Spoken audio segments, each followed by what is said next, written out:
So it is my honor to introduce Angela Naeth, who is one of the highest-ranked triathletes in the world and winner of the North American Ironman National Championship.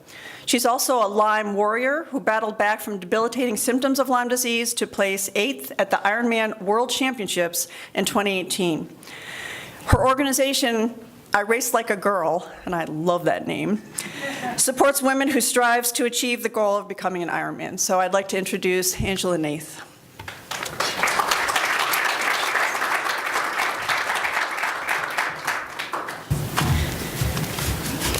Hi. You'll have to excuse me a little bit. I don't do a lot of presentations, so I'm a little nervous. Does everyone know what an Ironman is, or triathlon? So a triathlon consists of 3 sports: swim, bike, run. I'm an Ironman athlete and half Ironman athlete, so a full Ironman distance is a 1.2 mile swim, a 112-mile bike, and then a marathon afterwards. I've been a pro triathlete for over 10 years. I went to college for physical therapy, and I was a full-time physical therapist for about a year and a half, and then I got the bug to go into triathlon. I'm from Canada originally and left Canada on a whim to see if I could be a triathlete. And so it's been 10 years, and it's been fantastic. So I'm here to tell you a little bit about my story. This first video kind of starts it off. My foot was blown up. It was very, very painful on the bike, and so I just couldn't run. I got an MRI, and it came back clear. A lot of people were saying, it's probably just in your head, but I knew something was wrong. So that's just a small glimpse. Last year, well, actually prior to that, it was October 2017. A few months prior to that, I had foot surgery. I broke a second metatarsal and had to get a plate and four screws placed in. So it was a long process to get back to racing. When I did get back to racing, it was October, and I raced three halves in 6 weeks. I have a boyfriend that lives over in Boston area, and so I spent a lot of time in Boston. And for part of my recovery, I would take my dogs out for walks in the woods, and there would be a lot of ticks. And I had no idea about tick-borne illnesses. I mean, I just thought they were little pests that were getting in my way. So I would go on a lot of walks with my dogs, and I would pull off the ticks from the dogs, and that was it. I went on to race, and in October I had to go in for a physical. As a pro triathlete, we have to make sure that we're healthy and that our heart's okay and everything. And I went to a family doctor. It was my boyfriend's doctor, and he just felt my lymph nodes and said they're a bit swollen. I felt fine.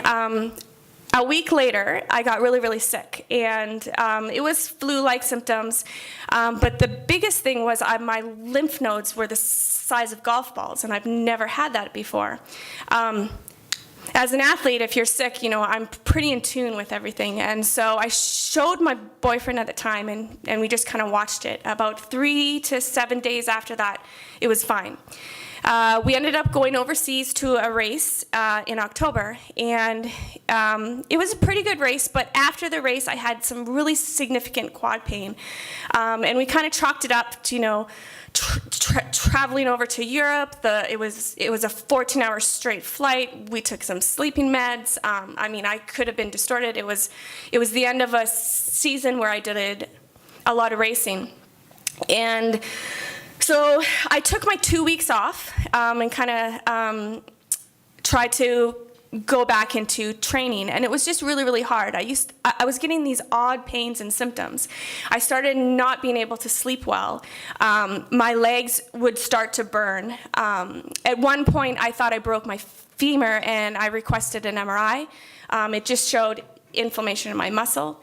So I tried to do what I could. I just thought maybe I just did a lot in in a small amount of time frame. And so from December through January, I probably got three or four x-rays. I got 2 MRIs. I got one on my right hip, one on my left hip, because just the pains were just coming back and forth, back and forth. And they all came back clear. So every February, we do a training camp down in Florida. And it's a very intense 2 weeks. And so you're really just kind of always tired, always sore, and always not feeling quite chipper. But during these 2 weeks, I just got worse and worse and worse, to a point where when I was walking down the stairs, I was really holding onto the handrails. When I would try to run, it would take me 20 minutes to really just kind of get into a pace, because I was just sore all the time. At this time now, I wasn't really sleeping very well. I had really high anxiety. My temperatures were up and down. Every time I went into a swimming pool, I was freezing. So this kind of got me thinking that I need to figure out what's going on. Maybe I have some type of low iron levels, or something's going on. And so I just took a standard inside tracker test online and just got a bunch of tests done. And one of the biggest things that came back was my creatine kinase was really high, and it just didn't make that much sense in terms of how much I was training. I talked to a few friends of mine, and as an athlete, that goes up and down, as you guys know, and so I just kind of left it at that. I continued to go downhill. I decided to race a week after training camp, and I was kind of hobbling and stuff, but sometimes you can kind of push through that as you race. And so I raced down in Mexico, and I placed third, and it took me a long time to get into my run form. It's 13 miles, and it wasn't until about mile 8 that I felt I could run. And I managed to place third, so that was good. But after that race, I honestly almost collapsed at the finish line, and I had very difficult time walking through the airport after that. I had to hang on to the walls because I just felt like my whole torso lost all its strength. At this point in time, I thought I was losing my mind. I talked to family, friends. I have a family doctor myself, and it just didn't make sense. All the tests that I had, I was the epitome of health, but something was wrong. So now that we're in March and April, my legs would completely burn. My quads just felt like they were on fire constantly, and I was popping ibuprofen. I got more tests, and there was no answers. I went to a few doctors, and I finally got connected with a world-renowned endocrinologist at Boston Children's, and so I thought I would be able to find my answers. I went to her with about 20 tests, 3 MRIs, 5 x-rays, and I just gave it to her all. She looked them all over. I actually did have a Lyme test done during this time, and it was negative. And she looked at everything, and she said, "Oh, you have a virus. You're just working too hard. You need to take 2 weeks off." So I accepted that. And I decided to go on to a retreat. And so at this time, my mind was buzzing. I wasn't sleeping, as I was saying. But during this time of 2 weeks, my symptoms got worse. I could barely crawl out of my bed. So at this time, I was a bit lost. I actually spoke to a sports psychologist a few times a week because I really thought I was losing my mind. And it came to a point that I could not run. I remember one run, I just took off my watch. I said, okay, just run to the store, which was about 3.5 miles away. And I got to the store, and all of a sudden my body just stopped working. And that's the best I could explain it. And I walked, I stretched, I tried to do anything, and I just couldn't move a step. in that direction. And so I ended up walking home because I'm very, very stubborn, and it took me over 2.5 hours to walk home. So at that point,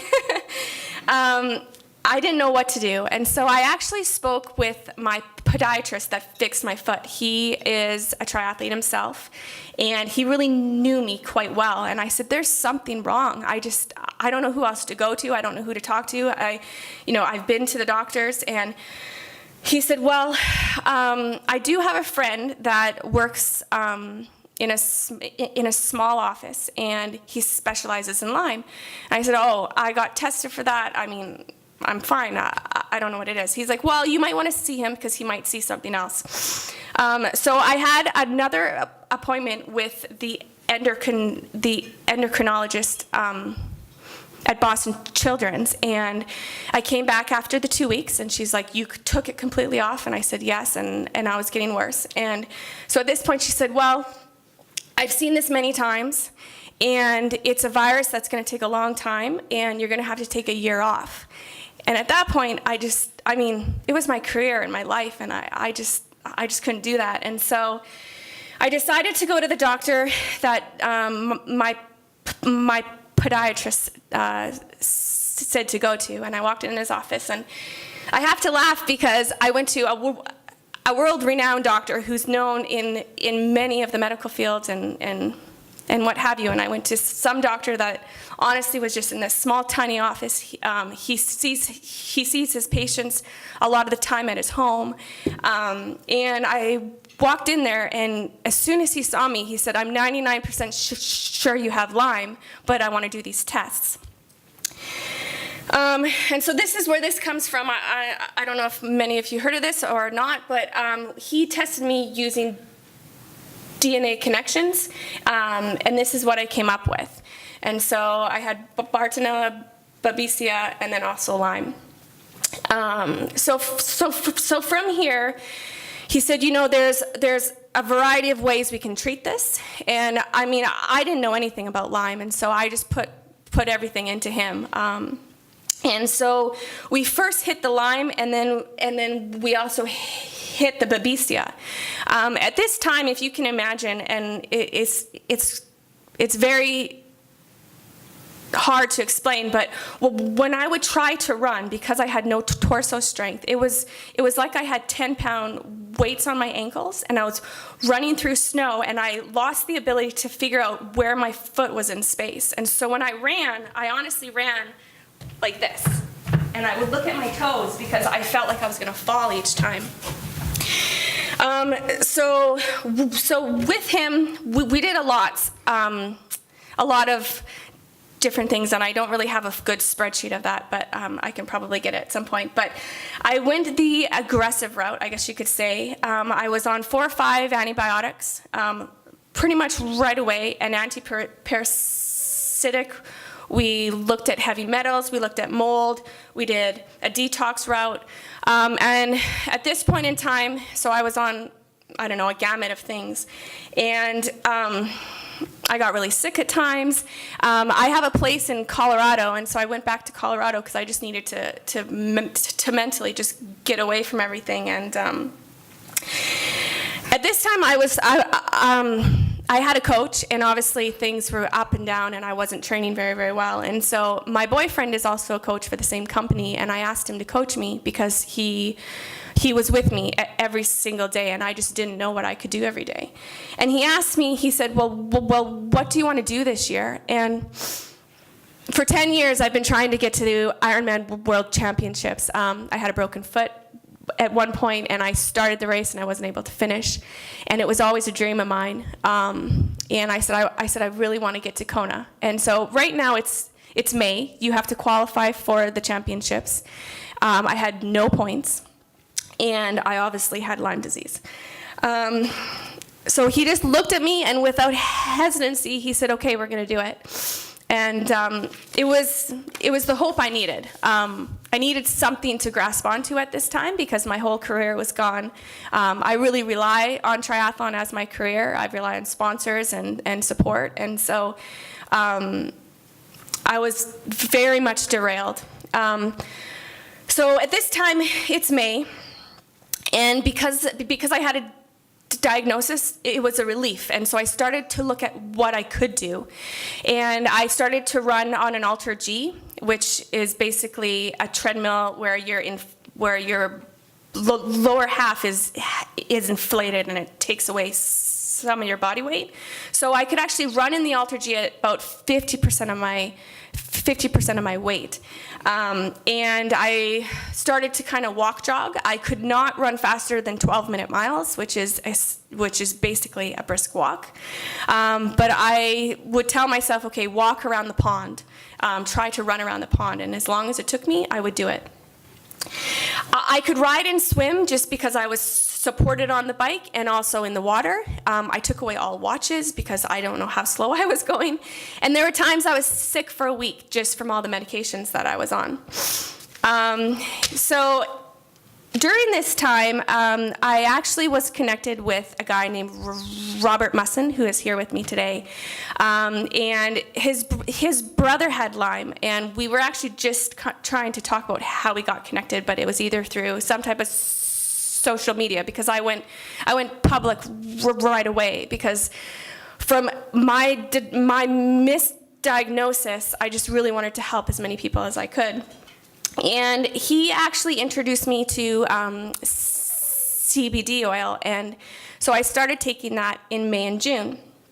So at this time, I was taking that and a bunch of antibiotics, and there was an Ironman in Boulder at the time, and I was there for maybe 3 weeks, and my boyfriend came to Boulder, and he said, maybe we should just jump into that. And I thought he was nuts, because I honestly couldn't run more than 3 miles at 10-minute miles at this time. So I had a whole plan. I was going to swim, I was going to bike, and then I had another bike at a friend's house that was 2 miles up the road. I didn't care how long it took me. I was going to get to my friend's house, change my clothes, and just cheer everyone else on. So at this point, I swam and I biked, and I was in first place. And so I said, well, this is fantastic. So I started to run, and I ran to my boyfriend that was 2 miles up the road. And he's like, how are you feeling? And I'm just like barely moving. I'm like, I feel great. He's like, you look terrible. And I said, well, I know, but I'm fine. And so at this point, I was in second place. He's like, well, there's still points. We can still get points to Kona. So let's go until you get caught by the 6th woman. So I kept going. It was 10 miles, 12 miles. At like 13 miles, I was caught by 3rd, then 4th. And it was mile 18 or 19, I was caught by the 5th woman. And at that point, I was like, I want to finish. And so it was a grueling, I have to say grueling, because typically a marathon for me would take anywhere from 3 hours to 3 hours, 20 minutes in an Ironman. And this one took me 4 hours and 15 minutes, which was a lot of walking. Here's a video just to kind of explain the process up to that point. And this is a sponsor of my shoe company who created this.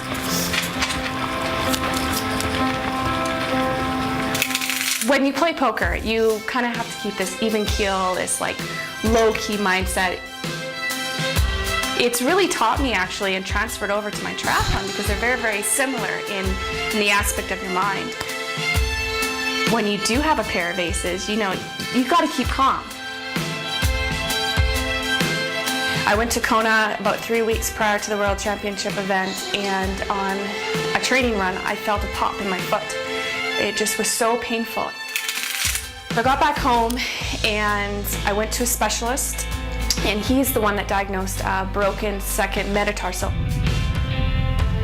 He suggested that the only way that it's truly going to heal is if we do surgery. We pretty much did everything we could to expedite healing, but stress fractures, from my own history, they take a long time to heal.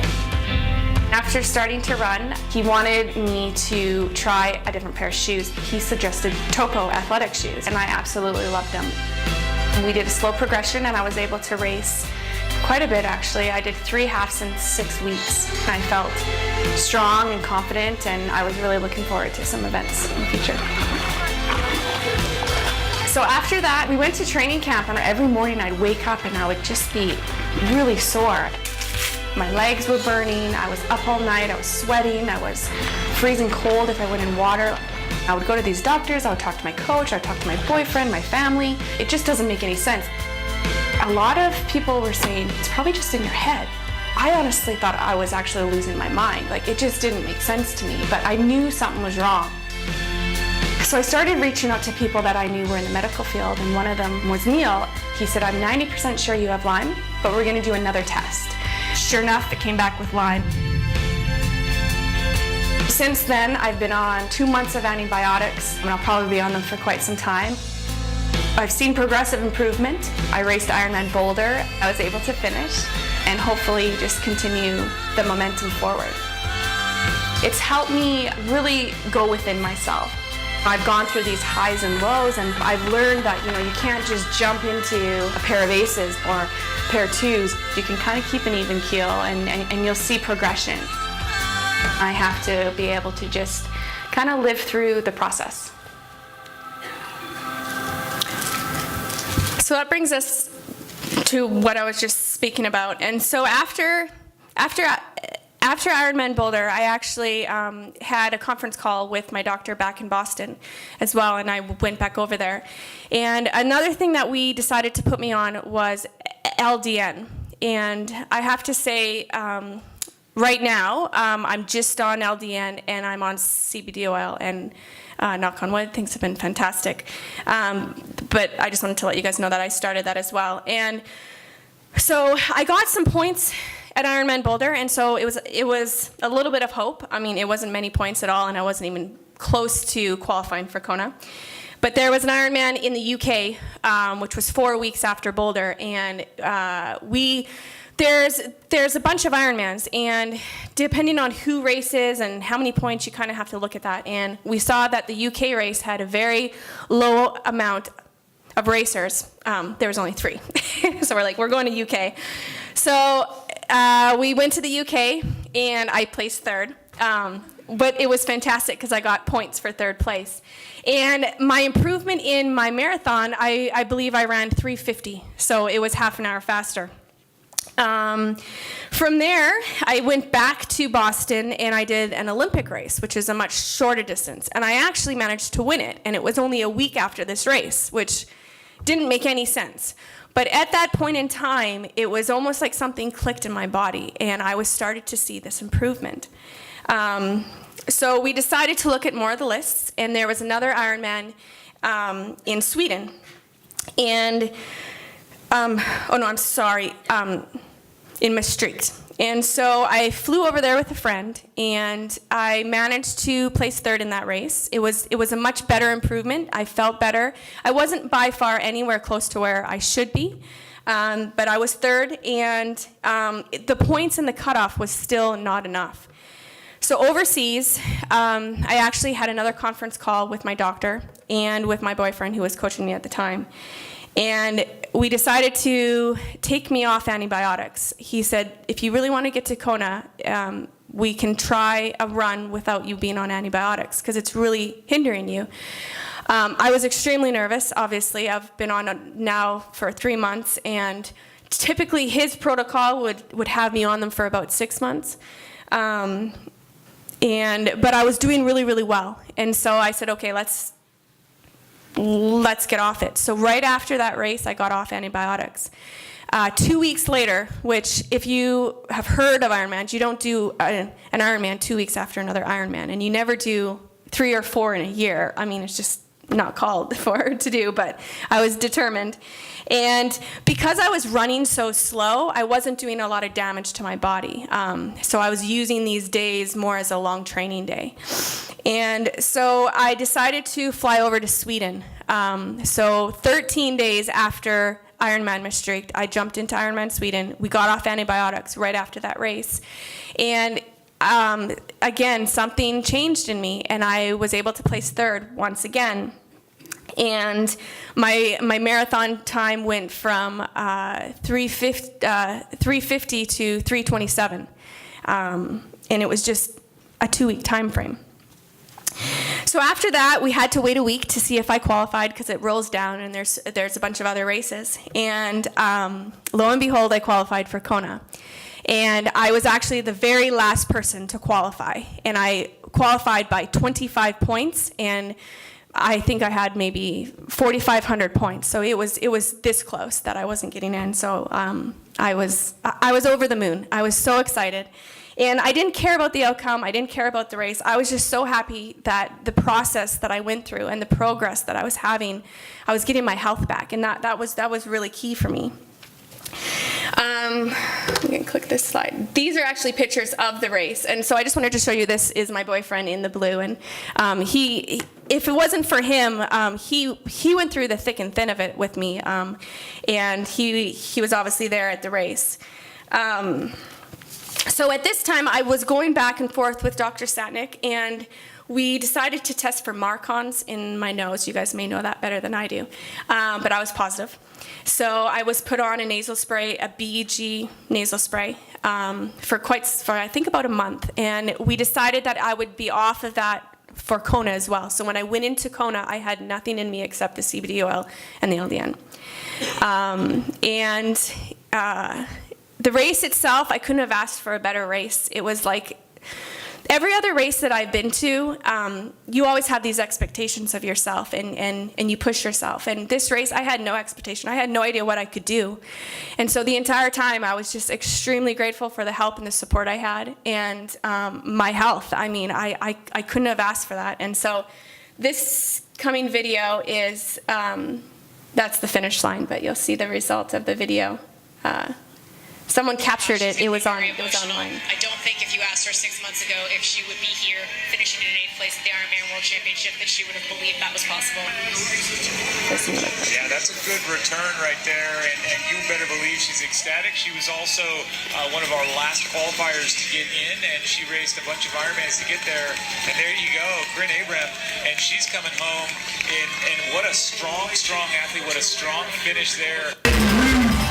And she ended up finishing 4 Ironman races to qualify for the World Championship from Canada.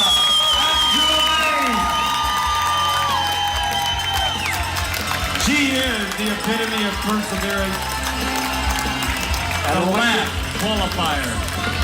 Phenomenal the way she fought her way around Europe to qualify. We welcome Corinne Abram, Ironman Nice, France, Ironman Kalmar, Sweden champions this year, racing with a... Sorry. Those are the only glimpses I have, but that was me after, like, probably 5 minutes after the race. I was so ecstatic. I called my family right away. But a fun thing to note is the gal that placed right behind me, she won Ironman Sweden, and she beat me by over 45 minutes. So the dramatic change and shift I had during those months was huge. And then this is the award ceremony. It just always means a lot when you get on the podium. Because of my amazing comeback, I was on triathlete on the magazine for Triathlon Canada. And this is Tim. Honestly, I think a lot goes through people's minds when they have a family member that is sick. When I started having all these symptoms, I was up all night. I remember one night I was on the couch crying in the middle of the night because I was just aching and so much. And you know, he has no idea about Lyme. He's lived in Boston his entire life, and he knew about Lyme, but he's like, there's no way you can have Lyme. I've lived here my entire life. How is this even possible? And he just went through it all with me. And if it wasn't for his hope and his faith and his support, I would never have crossed those lines, those finish lines, or even got any of the help that I had. One of the biggest things that I've learned over this year, basically, so last year, this weekend was my race where I couldn't walk at the airport. I was going to race this weekend, but I really wanted to come here, and I was trying to do both, but it was impossible. But this means a lot to me, and I learned a lot that you have to be your own self-advocate. Obviously, a lot of you are doctors, if not almost all of you, and I went to the best of the best, and they could not diagnose me, and that scares me as a patient. It scares me as a person, and one of the things that is even more troublesome is if my Lyme test did come back positive through her, I would have probably just been on one antibiotic for 30 to 60 days or whatever that protocol is for her, yet I had all these co-infections. And I would not be here today. I wouldn't have had the results or the health that I have today. So I'm really passionate about why we're all here today and for this evening.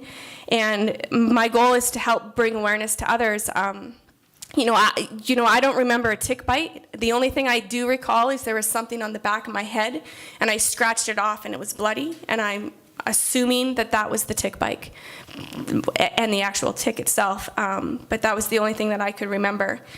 I actually, since I have been publicly open with this, I've had many, many people come to me, and it's been fantastic because I've been able to help support them, but it's also been very, very sad.